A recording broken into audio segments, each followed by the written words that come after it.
পুরো মধ্যপ্রাচ্য জুড়ে বাজছে তৃতীয় বিশ্বযুদ্ধের দামামা। ইরানের ভূখণ্ড থেকে ইসরায়েলের ভূখণ্ডে দ্বিতীয়বারের মতো ব্যাপক ক্ষেপণাস্ত্র ও রকেট হামলা করেছে আইআরজিসি বাহিনী। এবারে ইসরায়েলকে মাটির সঙ্গে মিশিয়ে দেওয়ার অঙ্গীকার করেছে খামেনির প্রশাসন। আর এরই মধ্যেই আমাদের হাতে এসে পৌঁছেছে গুরুত্বপূর্ণ আন্তর্জাতিক সংবাদ। শুরুতেই জানিয়ে দিব এই সংবাদগুলোর শিরোনাম। ইসরায়েলে ইরানের হামলা, যা বলল জর্ডান। এরপরেই জানাবো আইআরজিসির সাবেক কমান্ডারের তথ্য। ইরানের নতুন প্রজন্মের ক্ষেপণাস্ত্র বিশ্বকে চমকে দেবে, লঞ্চার সম্পূর্ণ লোডেড, যে কোনো সময় হামলা। আরও জানাবো ইসরায়েলি আগ্রাসনের বিরুদ্ধে ইরানের প্রতিশোধমূলক আক্রমণে 3 ইউরোপীয় দেশের প্রতিক্রিয়া। আরও জানিয়ে দিব লেবাননে অবিলম্বে যুদ্ধবিরতির আহ্বান জাতিসংঘ মহাসচিবের। জানাবো অপারেশন ট্রু প্রমিস 2 ইসরায়েলের বিরুদ্ধে কোন কোন ক্ষেপণাস্ত্র ব্যবহার করল ইরান। এবং সর্বশেষ জানিয়ে দিব ইসরায়েলের বাড়াবাড়ি আর সহ্য করবে না ইরান। এবার ইসরায়েল ও পশ্চিমাদের থামাতে যা করণীয় তাই করবে ইরান। এতক্ষণ শুনছিলেন সংবাদ শিরোনাম, এবারে বিস্তারিত। তবে তার আগে আপনি যদি ইহুদিবাদী ইসরায়েলের ভূখণ্ডে ইরান সহ সকল প্রক্সি বাহিনীর হামলাকে সমর্থন করে থাকেন, তাহলে ভিডিওর কমেন্টস বক্সে ইয়েস লিখে জানিয়ে দিন আপনার মূল্যবান মতামত। আর যদি আপনি মনে করে থাকেন এই মুহূর্তে মুসলমানদের পাশে সৌদি আরবের দাঁড়ানো উচিত, তাহলে ভিডিওটিতে একটি লাইক দিয়ে চ্যানেলটি সাবস্ক্রাইব করে সম্পূর্ণ ভিডিও দেখার অনুরোধ রইল। ইসরায়েলে গতকাল মঙ্গলবার রাতে ইরানের ক্ষেপণাস্ত্র হামলা মধ্যপ্রাচ্যে উত্তেজনা বাড়িয়েছে। অদ্ভুত পরিস্থিতিতে ওই এলাকায় আরও বেশি সংঘাতের আশঙ্কা করা হচ্ছে। এ পরিস্থিতিতে ইসরায়েলের সঙ্গে সীমান্ত লাগোয়া জর্ডান বলছে তারা আর যুদ্ধক্ষেত্র হিসেবে ব্যবহৃত হবে না। জর্ডানকে মূলত পশ্চিমা মিত্র হিসাবেই দেখা হয়, তবে সেখানে অনেক ফিলিস্তিনি জনগণ রয়েছে।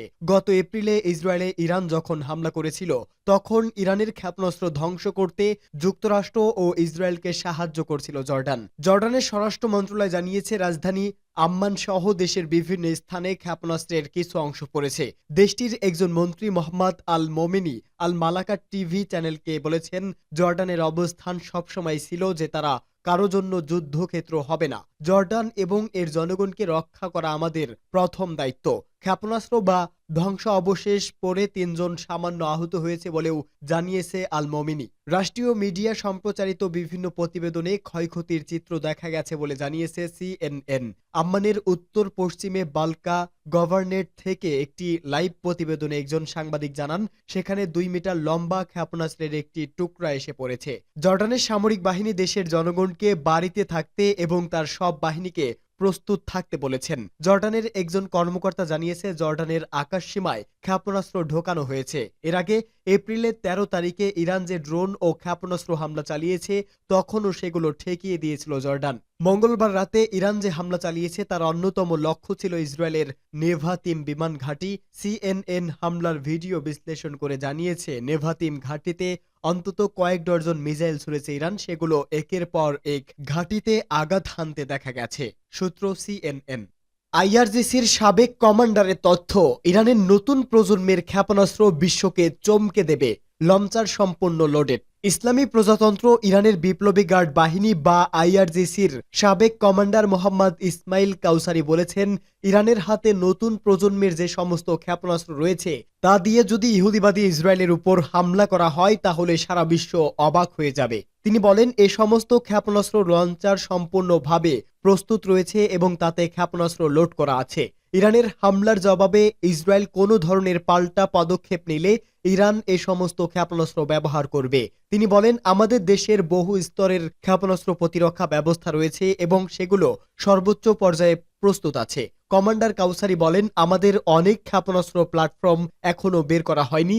যদি ইসরায়েল কোনো ধরনের ভুল করে, তাহলে প্রথমবারের মতো এ সমস্ত ক্ষেপণাস্ত্র ব্যবহার করা হবে, যেগুলোর ধ্বংসাত্মক ক্ষমতা সারা বিশ্বকে বিস্মিত করে তুলবে। ইসরায়েলি আগ্রাসনের বিরুদ্ধে ইরানের প্রতিশোধমূলক আক্রমণে 3 ইউরোপীয় দেশের প্রতিক্রিয়া।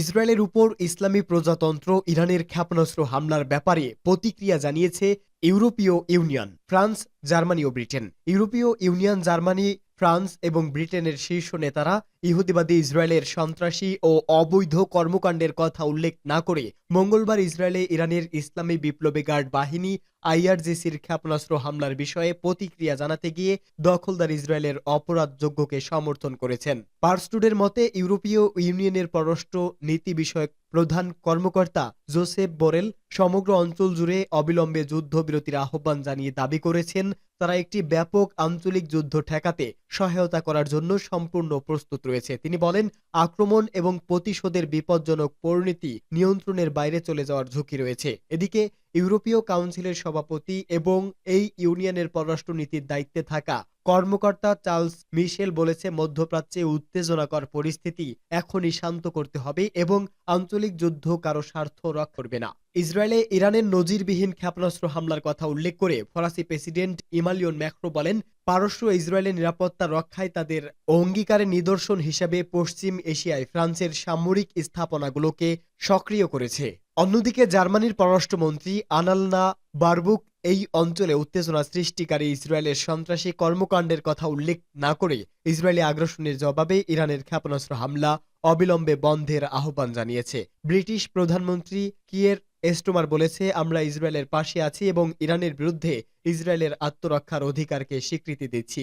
ইসরায়েলের সাম্প্রতিক অপরাধযজ্ঞের প্রতিক্রিয়ায় মঙ্গলবার আইআরজিসির বিমান বাহিনী বহু সংখ্যক ব্যালিস্টিক ক্ষেপণাস্ত্র দিয়ে ইসরায়েলের গুরুত্বপূর্ণ সামরিকগুলো ধ্বংস করেছে। লেবাননে অবিলম্বে যুদ্ধবিরতির আহ্বান জাতিসংঘ মহাসচিবের। লেবাননে সংঘাত বাড়তে থাকায় গভীর উদ্বেগ প্রকাশ করেছে জাতিসংঘের মহাসচিব। তিনি অবিলম্বে যুদ্ধবিরতির আহ্বান জানিয়েছে। জাতিসংঘ মহাসচিবের মুখপাত্র স্টিফেন দুজারিক এক বিবৃতিতে বলেন, যে কোনো মূল্যে লেবাননে যুদ্ধ এড়াতে হবে এবং দেশটির সার্বভৌমত্ব ও আঞ্চলিক অখণ্ডতার প্রতি সম্মান দেখাতে হবে। বিবৃতিতে আরও বলা হয়, লেবাননের প্রধানমন্ত্রী নাজিব মিকাতির সাথে কথা বলেছেন গুতারেস। মহাসচিব মিকাতিকে বলেছেন, লেবাননের বিপর্যস্ত বাসিন্দাদের সহায়তা করতে জাতিসংঘের সব সদস্য এক হয়েছে। গুতারেস লেবাননের জন্য 426 মিলিয়ন মার্কিন ডলারের মানবিক আবেদনে অবদান রাখতে জরুরি ভিত্তিতে আন্তর্জাতিক সম্প্রদায়ের প্রতি আহ্বান জানিয়েছে। বিবৃতিতে আরও বলা হয়, মহাসচিব তার যোগাযোগ বজায় রাখবেন, পাশাপাশি তার প্রতিনিধিরাও তাদের প্রচেষ্টা চালিয়ে যাবে। সূত্র এএফপি। ইসরায়েলের বিরুদ্ধে কোন কোন ক্ষেপণাস্ত্র ব্যবহার করল ইরান? মঙ্গলবার দিবাগত রাতে 3 ধরনের ব্যালিস্টিক ক্ষেপণাস্ত্র দিয়ে হামলা চালিয়েছে। প্রেস টিভি জানিয়েছে, এই অভিযানে ইরানের ইসলামী বিপ্লবী গার্ড বাহিনী বা আইআরজিসি কদ্দর, ইমাদ এবং ফাত্তা হাইপারসোনিক ক্ষেপণাস্ত্র ব্যবহার করেছে। এসব ক্ষেপণাস্ত্রের শতকরা 90% কাঙ্ক্ষিত লক্ষ্যবস্তুতে আঘাত হানতে সক্ষম হয়েছে। এখনও পর্যন্ত এসব হামলায় জনজীবন ও সহায় সম্পত্তির ক্ষয়ক্ষতির বিস্তারিত তথ্য পাওয়া না গেলেও ইসরায়েলি গণমাধ্যমগুলো বলছে, ইরানি ক্ষেপণাস্ত্রের আঘাতে ইসরায়েলের গুরুত্বপূর্ণ সামরিক ও গোয়েন্দা স্থাপনাগুলোর মারাত্মক ক্ষয়ক্ষতি হয়েছে। এই অভিযানে ইরান যে কদর ক্ষেপণাস্ত্র ব্যবহার করেছে তা মূলত 2005 সালে ব্যবহার উপযোগী করে, যা শাহাব-3 মধ্যম পাল্লার ব্যালিস্টিক ক্ষেপণাস্ত্র উন্নত সংস্করণ। এটি লিকুইড ও সলিড ফুয়েল চালিত 2 ধাপ বিশিষ্ট ক্ষেপণাস্ত্র। প্রথম ধাপ লিকুইড ফুয়েল চালিত এবং দ্বিতীয় ধাপ সলিড ফুয়েল চালিত। এই ক্ষেপণাস্ত্রের 3টি ভার্সন রয়েছে, যার একটির পাল্লা 1350 কিলোমিটার, আরেকটির পাল্লা 1650 কিলোমিটার এবং সর্বশেষ ভার্সনের পাল্লা 1950 কিলোমিটার। এই ক্ষেপণাস্ত্র 15.86 মিটার থেকে 16.58 মিটার পর্যন্ত লম্বা এবং এর ব্যাসার্ধ 1.25 মিটার। এসব ক্ষেপণাস্ত্রের ওজন 15 থেকে 17.5 টন। এই কদর ক্ষেপণাস্ত্রের উন্নত সংস্কার হচ্ছে ইমাদ ব্যালিস্টিক ক্ষেপণাস্ত্র। 2015 সালে এই ক্ষেপণাস্ত্র ব্যবহার উপযোগী করে তোলা হয়। ইমাদ ক্ষেপণাস্ত্র মূলত ইরানের প্রথম গাইডেড মিসাইল, যা সুনির্দিষ্ট লক্ষ্যবস্তুতে আঘাত হানার আগ পর্যন্ত নিজেকে প্রতিটি অবস্থায় নিয়ন্ত্রণ করতে পারে। ইমাদ ক্ষেপণাস্ত্র 1750 কেজি ওয়ারহেড বহন করতে পারে এবং ইসরায়েলের বাড়াবাড়ি আর সহ্য করা হবে না বলছে ইরান। মঙ্গলবার ইসরায়েলের অভ্যন্তরে প্রতিশোধমূলক ক্ষেপণাস্ত্র হামলা চালিয়েছে ইরান।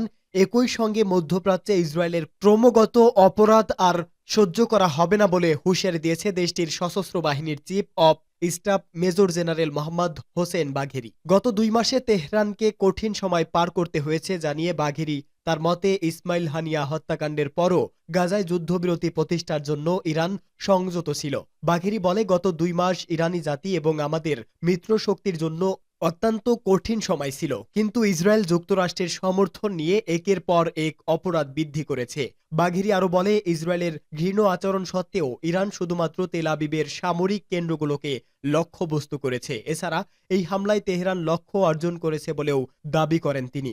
ইসরায়েলের হামলার বিস্তৃত নিয়ে তিনি আরো বলেন, মোসাদের সদর দপ্তর, নেভাটিম বিমানবন্দর লক্ষ্যবস্তু করা হয়। এছাড়া এই অভিযানে গাজার আশেপাশের অঞ্চলে কৌশলগত রাডার, পাশাপাশি ট্যাঙ্ক, কর্মীবাহক এবং ইসরায়েলের গোয়েন্দা কেন্দ্রগুলো লক্ষ্যবস্তু করা হয়েছিল, যা গাজার জনগণের গণহত্যার জন্য দায়ী ছিল। বাঘেরি বলেন, এই অভিযানে ইসরায়েলের অর্থনৈতিক ও শিল্প অবকাঠামোকে লক্ষ্যবস্তু করা হয়নি, তাদের সাধারণ জনগণকে লক্ষ্যবস্তু করা হয়নি, যদিও এটি সম্পূর্ণ সম্ভব ছিল। বাঘেরি সতর্ক করে আরো বলেন, ইসরায়েল সরকার উন্মাদনার স্তরে পৌঁছেছে। যদি মার্কিন যুক্তরাষ্ট্র এবং ইউরোপীয় ইউনিয়ন নিয়ন্ত্রিত না হয় এবং এই ধরনের অপরাধ চালিয়ে যেতে বা আমাদের সার্বভৌমত্ব এবং আঞ্চলিক অখণ্ডতার বিরুদ্ধে ব্যবস্থা নিতে চায়, তাহলে আজকের রাতের অভিযানটি আরো বড় আকারে পুনরাবৃত্তি হবে। পূর্ণমাত্রায় তাদের সব অবকাঠামোতে আঘাত করা হবে।